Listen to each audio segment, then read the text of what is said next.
Добар ден, почитувани гледачи, добре ни дојдовте во новиот неделен микс, секако 2 часа култура, 2 часа гости од кои што можеме многу да научиме и книги, дела за кои што ќе зборуваме и кои што можете да ги прочитате и вие овој викенд. Таков е примерот со мојот следен гостин, Васја Мицковски, писател, автор, средношколец кој неодамна промовираше својата втора книга Сета боја зад црнината. Сите детали околу неговата книга ќе ги позборуваме секако во продолжение. Васја, добре ни дојде. Добар ден, добро ве најдов и благодарам за приликата да гостувам во вашата емисија. Големо задоволството и мене исто така и ете ова дело зборува за љубовта, убавината, уметноста. Сите тие детали ние ќе ги позборуваме во текот на разговорот, но еве навистина честитки за почеток за објавувањето на твојата книга. Како се чувствуваш како млад автор со веќе втора дело? Па, чувството е навистина неописливо. Мислам дека ако можам да опишам вака во една реченица кои се сега чувства и изблици на прелест ми навираат кога размислувам за ова, е всушност чувството на привилегија во едно современ контекст кога мнозина сакаат да го искажат она што го мислат, меѓутоа немаат приликата тоа да го сторат во ваков облик. Така да во тој контекст јас сум навистина привилегиран што имам приликата да пружам на публиката едно вакво дело, како и сите мои други творби. Сметам дека писателите имаат една надприродна должност да постојано потенцираат вистината. Така да во таа смисла, во тој контекст, јас сум навистина радосен, меѓутоа и истовремено сталожен, затоа што секогаш знам дека со секој нов роман, со секоја ново дело, некоја нова вистина ќе исплива како податна, која што ќе треба да биде пренесена на читателите, на пошироката јавност, и тоа е всушност целта на сите писатели. Еве, можеме да тргнеме од самиот наслов, Сета боја зад црнината. Многу специфичен наслов, па кажи ни која беше поидовната идеја за самиот наслов? Па поидовната идеја всушност на насловот извири од самата содржина на романот. Црното, еве во наводници така да го определиме, во романот е честопати символ за нешто што е мрачно. Всушност самиот збор црнина нам не асоцира на нешто чудно, нешто мрачно, меланхолично, меѓутоа честопати всушност целта на животот е ние да ја изнајдеме таа боја која што се крие метафизички зад ова црно. Меѓутоа, од друга страна пак, зашто овој контраст, ова антитеза уште ја приметуваме во самиот наслов, затоа што главниот лик, Фјодор, кој што всушност започнува со раскажување во иднината, првата глава во романот е од 2040 година, ретроспективно се навраќа на животот, е неговата постојана борба со црнината.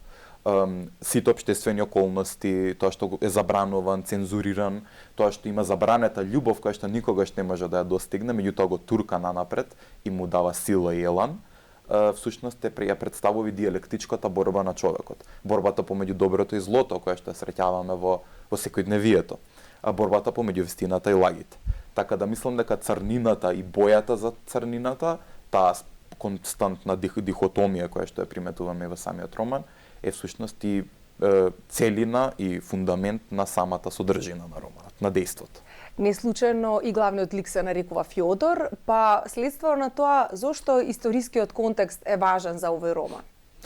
Па историскиот контекст е најважен за овој роман, како и за секој друг роман кој што се обидува да долови некоја стварност во даден момент од времето.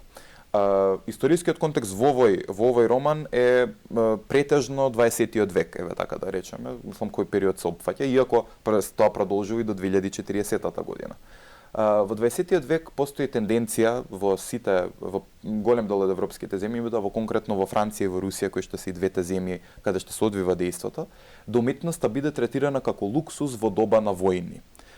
И во првата, и по првата, и во втората светска војна, особено во периодот на студената војна кога овие односи се заоструваат драматично, уметноста и уметничките дела всушност се третирани како символи на луксуз, на привилегираност во општеството.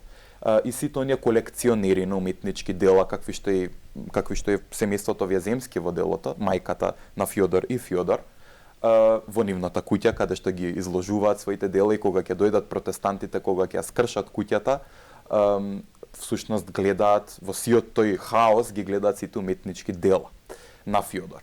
Па историскиот контекст во овој случај е важен затоа што се пренесува.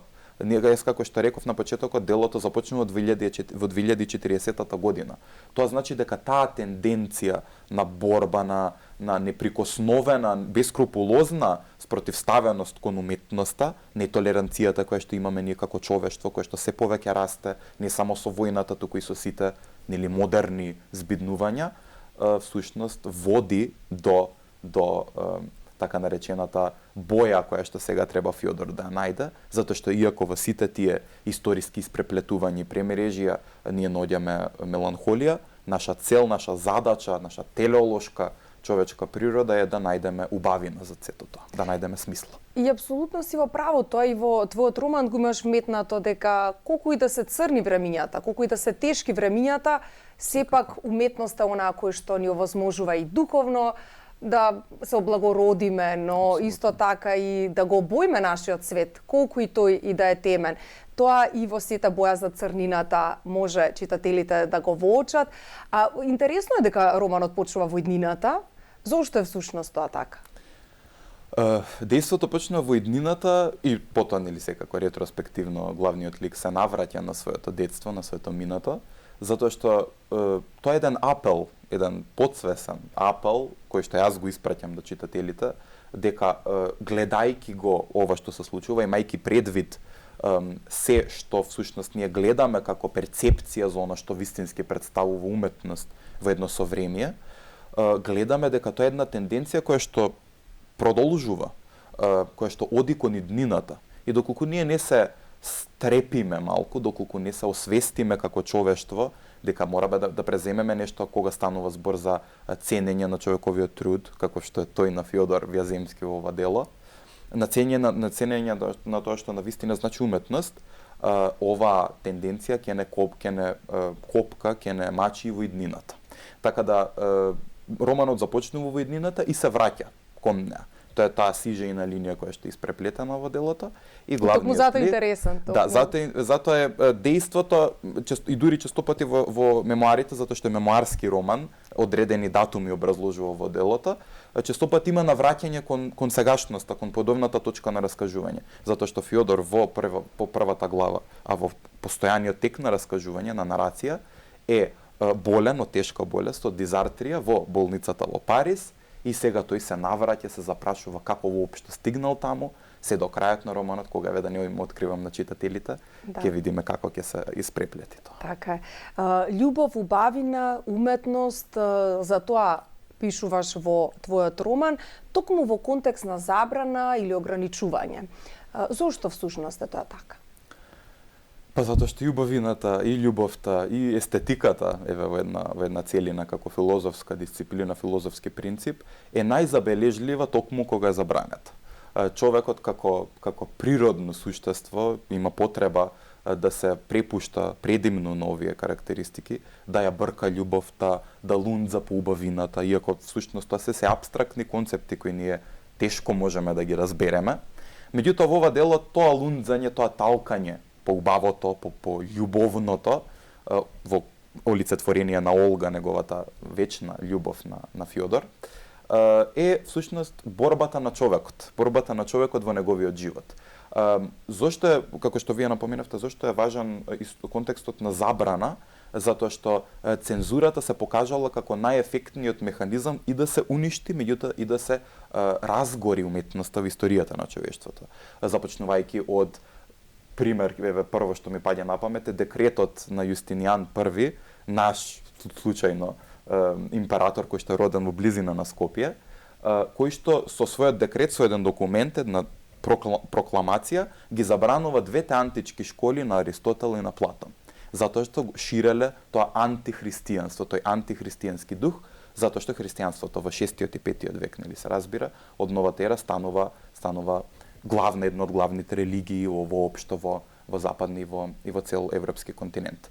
Така да, потоа, следејќи инквизицијата, кога забраната била основ за будење на едно ново движење, на ренесансното движење во Западна Европа. Да. Така да, забраната е такој што може да ја уништи уметноста, меѓутоа може да ја разгори. Во овој случај, Фјодор ги наоѓа двете страни на таа оштрица. Одличен е романот, навистина, и вие гледачите ќе имаат можност да го прочитаат. Кога сме веќе кај тоа, каде можат гледачите да ја купат книгата? Ова требаше на крај да го кажам, но еве сега ќе те прашам. Книгата може да се купи во сите книжарници на 3 и сите комитенти, значи во литература исто така може да се најде. Да, ова е во издание на Издавачкиот центар 3 е самиот роман. Приказната е фикција, но сигурно има и некој личен аспект во неа од тебе, па всушност колку лично твое има во самата приказна, личен твој белег? Па јас мислам дека како писатели, како уметници воопшто, без разлика дали пишуваме, дали свириме, дали пееме, дали цртаме, е неминовно, непобитно ние да оставиме нешто од нас, за нас, во самото тоа нешто кое што го правиме. Така да, веројатно, во сите ликови, не само во главниот лик, јас и често пати кога се навраќав на делото, сум приметувал како во дадено расположение јас сум пишувал нешто и како тоа делче од мене се наоѓа и во самите ликови. Така да, несомнено, она што јас го перцепирам околу мене, како гледам како уметноста се повеќе станува луксуз некој во општеството, како ние се повеќе стануваме нетолерантни кон овие нешта кои што нам ни се надофат се повеќе во едно совремие.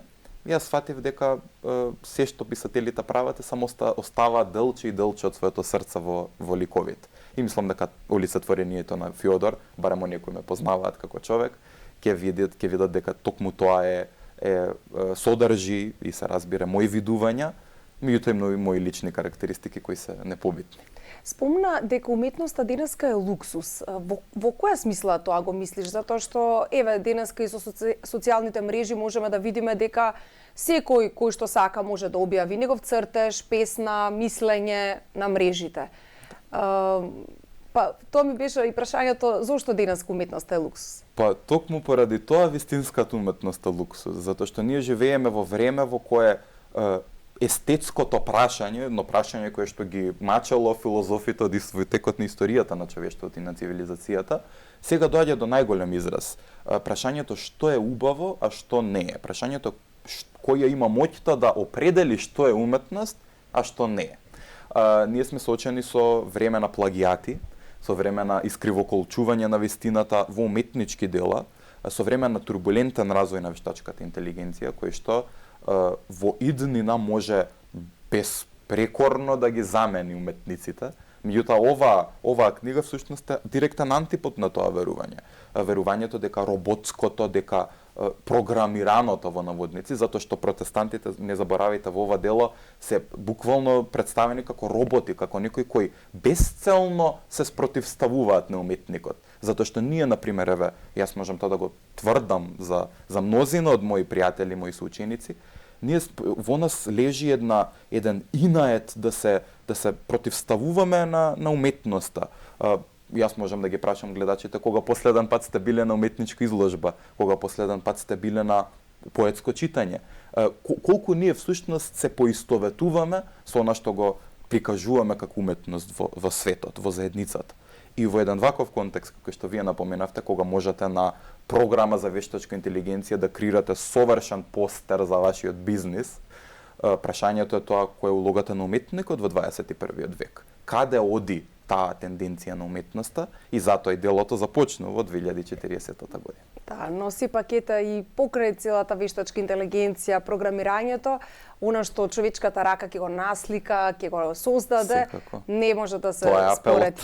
Тоа е апелот. Гледаме фотографии од самата промоција. Кажи ни ги твоите печатоци, кои се импресиите од твоите најблиски, од професорите, соучениците, критичарите, кои допираат до тебе?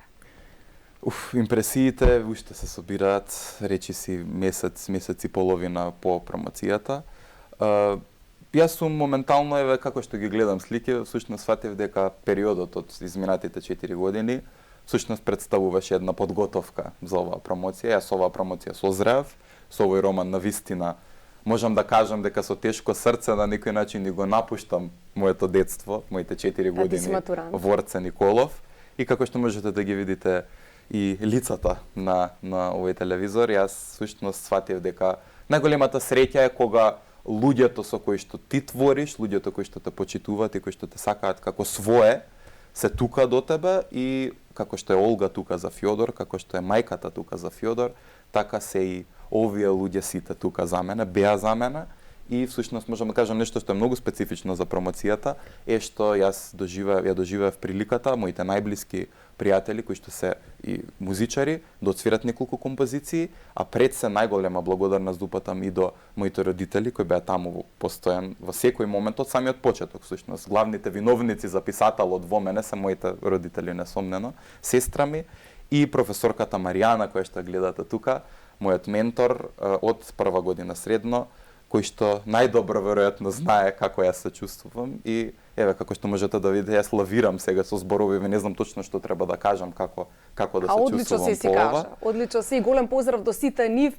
Поддршката дефинитивно е најважна. Да, како што можете да видите, сликите доволно говорат. Јас многу луѓе има на самата промоција, блиски твои кои што те почитуваат и сакаат, и ова е само почеток во твојот креативен пат. Јас верувам дека е така. Васја, кои автори или уметници те инспирираат и имаат, може да се каже, неголемо влијание за она што го пишуваш и за твојот стил на пишување? Па, еве, не случајно името на главниот лик е Фјодор, тоа сосема не е случајно. Фјодор Михајлович Достоевски е еден од моите омилени писатели кога станува збор за белетристиката. Меѓутоа, јас, еве, како што можете да видите во интервју, се обидувам да наметнам, односно да воведам и некои филозофски концепти кои што се клучни за секој роман, за секоја романописна, ајде да речеме, романописна интерпретација. Тука во овој роман се карактеристични Хераклит како филозоф, Фридрих Ниче ми е омилен филозоф, тоа можам безпредметно да го потврдам. И искрено можам да кажам дека Франц Кафка е исто така многу карактеристичен во романот. Меѓутоа тука се забележуваат и изблици, односно ставови на не само на уметници, не само на писатели, туку и на некои сликари, како што Микеланџело Караваџо, кој што бил бунтовник до сама смрт во Ренесансата, како што е Џордано Бруно, кој што ги освестува луѓето пред да биде или претрагично да заврши неговиот живот пред инквизицијата. Така да можам да кажам дека сите периоди на револуции во текот на историјата на човештвото се обидов да ги вметнам во дело и писателите кои што се најкарактеристични за нив. А што ти како автор на овој роман би сакал читателот откако ќе затвори последната страница и корицата да почувствува и да со какви мисли да биде? Па сакам кога читателот ќе затвори последната страна од овој, како го нарекуваме ние, мрачен роман, да свати дека дека уметноста е тука. Бојата е тука. Уметноста не е трансцендентна, таа не е надвор од нас. Ние се постојано се обидуваме, уметноста тука е символ за се што ние всушност талкаме, се пошто талкаме во нашиот живот, секој кој што целиме. Уметноста не може да биде надвор од нас ако толку ние податно, толку енергично целиме кон неа.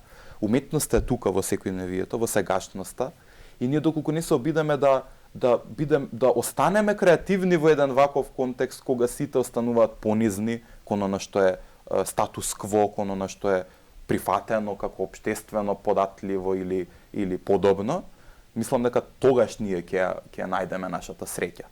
Затоа што ако насловот делува вака малку тмурно, тоа е затоа што така е реално. Јас можев да оставам тука некоја плажа со некоја бојичка во позадина, со некоја лежалка и некоја кафенци, како некоја жена гледа во небото, меѓутоа мене тоа не ми е целта. Целта ми е да ви представам пред очи дека уметноста е вака третирана. И ние доколку не се обидеме да отскокнеме со среќа од овој процес на константно изживување со синдром на жртва кој што го имаме како човештво на глобално ниво, ета тогаш ние ќе станеме среќни луѓе. Така да кога ќе се затвори последната страна на овој роман, јас топло им препорачувам на сите читатели да останат свесни за среќата која што уметноста може да ја пробуди во нив. Апсолутно е така, посебно во материјалистичкото време во кое што Апсолутно. живееме, сепак духовното не може да го замени материјалното, односно материјалното да го замени духовното, апсолутно никако, затоа што тоа е она што ја благородува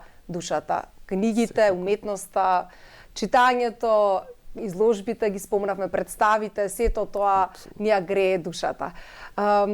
Младите на твоја возраст дали читаат според тебе? Затоа што многу се вели дека ги користат дигиталните медиуми, дигиталните апарати, но од твоја перспектива, твоите соученици, кој е твојот впечаток? Дали сепак младите читаат?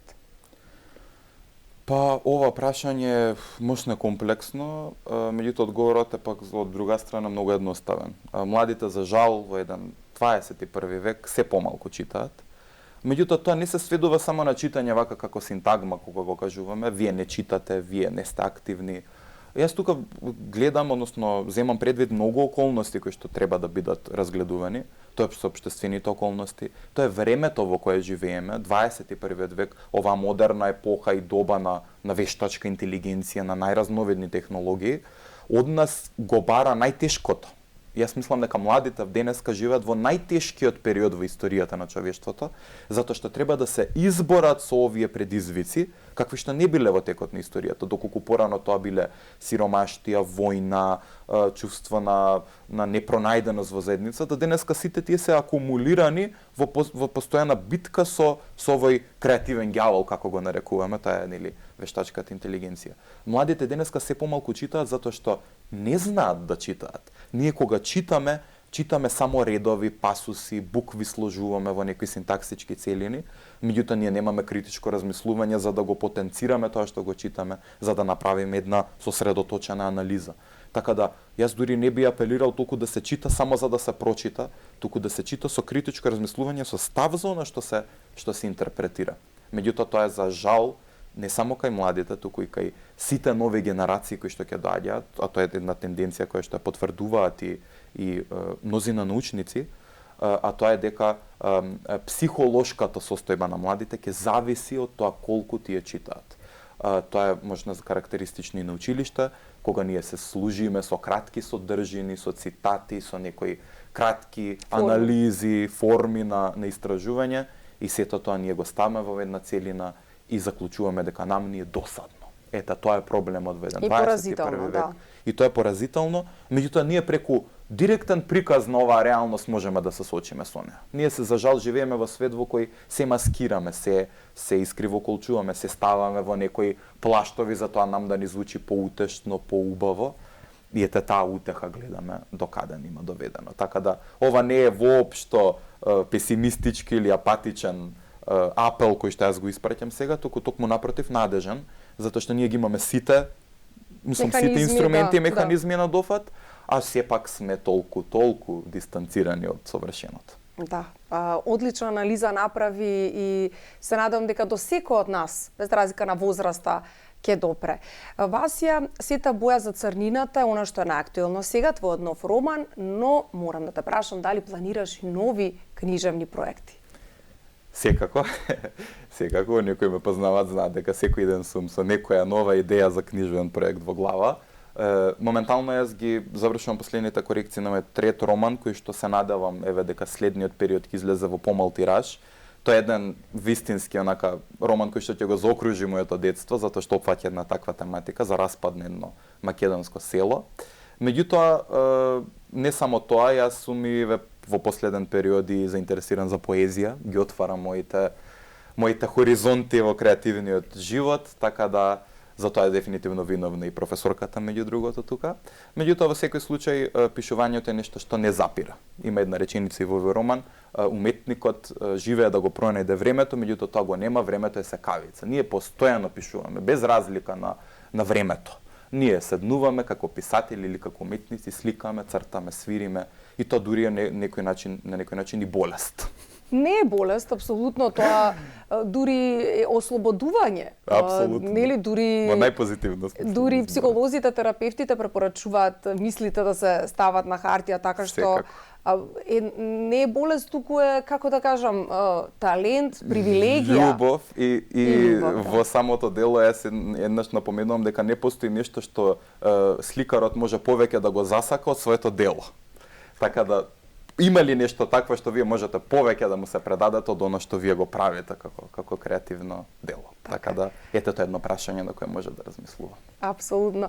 Во теков на разговорот зборувавме за тоа колку е важна поддршката од најблиските, колку е важно да сме храбри и својот талент некако да го покажеме, да го обелодениме, ако може така да се каже, па што би им порачал на младите кои што пишуваат, кои што сакаат нешто да објават, а можеби немаат храброст?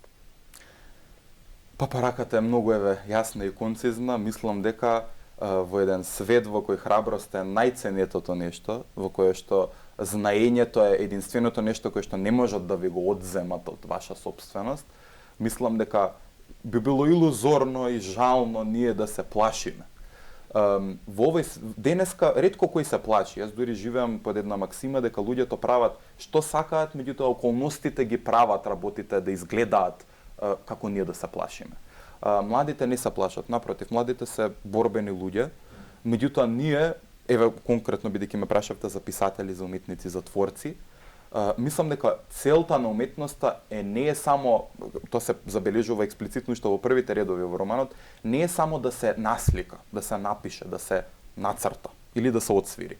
Целта е тој акт, тој чин да има некоја цел, некоја ентелехија, како вика Аристотел, да има нешто кон кое што цели, кое што ќе го подобри општеството. И мислам дека ние како млади луѓе тоа го имаме како најголемо наше оружје. Храброста да се спротивставиме. Храброста да речеме ова е вака, ова не е вака. Храброста преку уметноста ние да се издигнеме во општеството и токму така можеби ќе излеземе од овој амбис во кој малку по малку за жал тонеме, меѓутоа сепак имаме надеж, да речеме. Надежта и бојата се единствените кои не движат. Васија, јас само ќе кажам дека сите ние треба да бидеме горди на млади луѓе, млади таленти, како што си ти, со изразен свој став, јаснен, своја цел, мисла, и навистина уштина ти честитам за твоето ново дело и ти посакувам и понатака да твориш и вака нас да ни ја згрееш душата на сите читатели со твоите дела. Сега во овој случај проза, но понатака можеби ќе биде поезија и други форми, и ти благодарам многу за ова гостување. Ви благодарам од се срце. Почитувани гледачи, еве што да прочитате викендот, новиот роман на Васија Мицковски, како што спомнавме, Сета боја за црнината, дело во издание на издавачкиот центар 3.